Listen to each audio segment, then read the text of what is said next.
Eronning ishtahasi ortib bormoqda. Eron maksimal talablarni ilgari surdi. Professor Mirshaymer: Tramp umidsiz, Eronda barcha kartalar bor. AQSh-Eron muzokaralari Hormuz ustidan nazorat borasidagi kelishmovchiliklar tufayli boshi berk ko'chaga kirib qoldi. Eronga qarshi operatsiya hali tugamadi. Netanyahu: Livandagi havo hujumlari oqibatida halok bo'lganlar soni 2000 nafardan oshdi. Islomoboddagi muzokaralar natijasi muhim emas, biz yutdik. Tramp. Endi esa batafsil. Tezda mobil ilovasi orqali Rossiyadan turib O'zbekistonning istalgan Uzcard va Humo kartalariga yaxshi kurslarda pul o'tkazmalarini amalga oshirish mumkin. Undan tashqari, ilovamizda yaqinlaringizni telefon raqami orqali ham pul o'tkazmalarini yuborishingiz va ularni xursand qilishingiz mumkin. Tezda aynan siz uchun yaratilgan dastur. Professor Mirshaymer: Tramp umidsiz, Eronda barcha kartalar bor. Amerikalik siyosatshunos va professor John Mirshaymerning ta'kidlashicha, Eron hozirgi kelishuv sharoitida kuchli mavqega ega va shartlarni berishga qodir. Eron deyarli barcha kartalarga ega. Ular juda kuchli pozitsiyada. Uning so'zlariga ko'ra, Hormuz bo'g'ozining yopilishi global oqibatlarga olib kelishi mumkin. Hormuz bo'g'ozini yopish orqali ular jahon iqtisodiyotini qulatishi mumkin. Ularning ta'siri juda katta. AQSh prezidenti Donald Trampning harakatlarini baholarkan, u shunday ta'kidladi: Tramp eskalatsiya zinapoyasiga chiqa olmaydi. Eron uni har pog'onada mag'lub eta oladi. Siyosatshunosga ko'ra, Washington nihoyatda og'ir ahvolga tushib qolgan. Tramp umidsiz. Uning qo'shimcha qilishicha, qattiq ritorika o'z o'rnini chekinishga bo'shatib bermoqda. Tramp vayronagarchilik bilan tahdid qildi, chunki keskinlashuv muvaffaqiyatsizlikka uchradi. Kechqurun u chekinmoqda. Mohiyatan men mag'lubiyatni tan olaman, deyapti. Eronning ishtahasi ortib bormoqda. Eron maksimal talablarni ilgari surdi. Hujjat Hormuz bo'g'ozi ustidan Eron nazoratini, uranni boyitish huquqini, Basriy ko'rfazidan barcha Amerika harbiy kuchlarini chiqarishni hamda urush oqibatida yetkazilgan zarar uchun tovon to'lashni nazarda tutadi.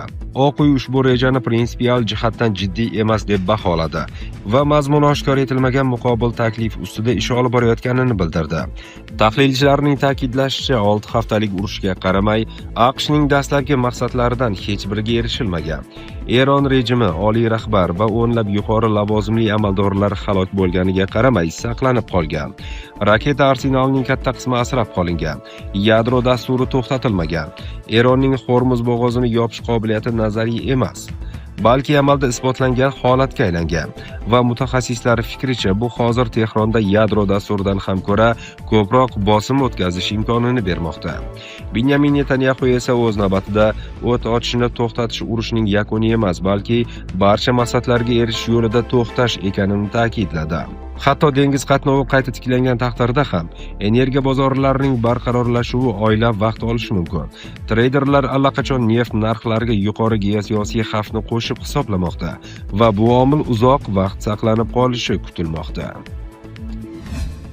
AQSh-Eron muzokaralari Hormuz ustida nazorat borasidagi kelishmovchiliklar tufayli boshi berk ko'chaga kirib qoldi. AQSh va Eron o'rtasida Pokistonda Hormuz bo'g'ozi ustidan nazorat bo'yicha muzokaralar to'xtab qoldi. Manbalarga ko'ra, bo'g'ozni qayta ochish bo'yicha muzokaralar hali ham to'siq bo'lib qolmoqda. Xususan, Eron suv yo'l ustida nazoratni saqlab qolish va u orqali o'tayotgan kemalarga to'lov undirishni talab qilmoqda. Bundan tashqari, Eron muzokarachilari AQSh vitse-prezidenti J.D. Vance va Eron parlamenti raisi Muhammad Bakir G'olibov o'rtasidagi yuqori darajadagi uchrashuvga qaramay, qo'shma nazorat g'oyalarini rad etmoqdalar. Shuni ta'kidlash kerakki, o'sha kuni tushdan keyin Islomobodda boshlangan AQSh, Eron va Pokiston o'rtasidagi muzokaralar o'sha kuni kechqurun davom etdi. Bir nechta Eron ommaviy axborot vositalari Washingtonning ortiqcha talablari muzokaralarga xalaqit berayotgani haqida xabar berishdi. Shu hafta boshida AQSh prezidenti Donald Tramp Hormuz bo'g'ozini ochish evaziga Eron bilan 2 haftalik sulhga rozi bo'ldi. Livandagi havo hujumlari oqibatida halok bo'lganlar soni 2000 nafardan oshdi. Livanda shu yilning 2-martidan beri Isroil hujumlari oqibatida halok bo'lganlar soni 2000 dan oshdi. Bu haqda Livan Sog'liqni saqlash vazirligi ma'lum qilgan.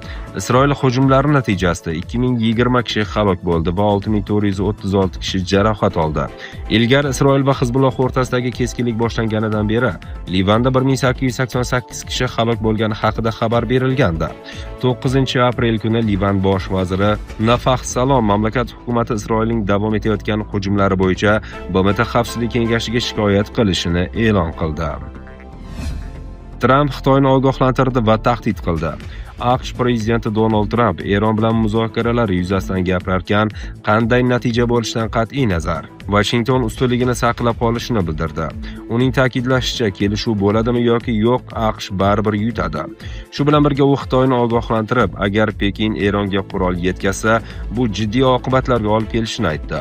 New York Times Post xabariga ko'ra, Hormuz bo'g'ozi hududida harbiy faollik kuchaygan, mintaqadagi keskinlik saqlanib qolmoqda.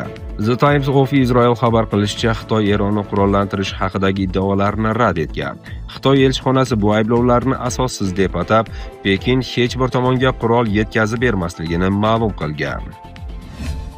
Eronga qarshi operatsiya hali tugamadi. Netanyahu.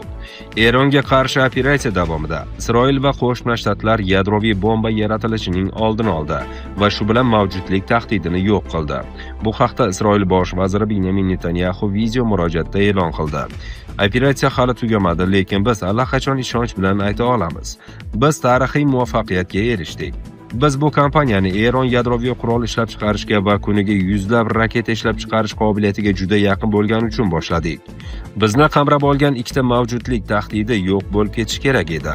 Uning qo'shimcha qilishicha, Eronda hali ham olib tashlanish kerak bo'lgan boyitilgan uran bor, yoki kelishuv orqali yoki boshqa yo'llar bilan, deb ta'kidlagan Netanyahu. Islomoboddagi muzokaralar natijasi muhim emas, biz yutdik. Tramp. AQSh prezidenti Donald Tramp Pokiston-AQSh-Eron muzokaralari natijalaridan xavotirda emasligini aytdi. Chunki Washington uning so'zlariga ko'ra allaqachon urushdan g'alaba qozongan. Amerika yetakchisi bu bayonotni Oq uyda bo'lib o'tgan matbuot anjumanida aytib o'tdi.